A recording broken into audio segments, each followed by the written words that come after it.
வலைய விரிச்சு வச்சு அதுல போய் நானே தான் மாட்டிக்கிட்டேன். தேடி விலங்கெடுத்து வசமாக நானே தான் பூட்டிக்கிட்டேன். வாசல் இல்ல வழியும் இல்ல வழக்கு இப்போ முடியும் இல்ல. ஆமாண்டா ஆமாண்டா ஆமாண்டா ஆமாண்டா ஏன் வழிய நீ விடுடா.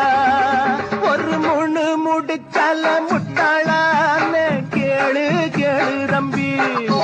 ஒரு முன்னு முடிச்சால முட்டாளான்னு கேளு கேளு தம்பி. நான் இருந்தேன் தேருக்குள்ள இப்ப விழுந்தேன் சேருக்குள்ள. நான் இருந்தேன் தேருக்குள்ள இப்ப விழுந்தேன் சேருக்குள்ள.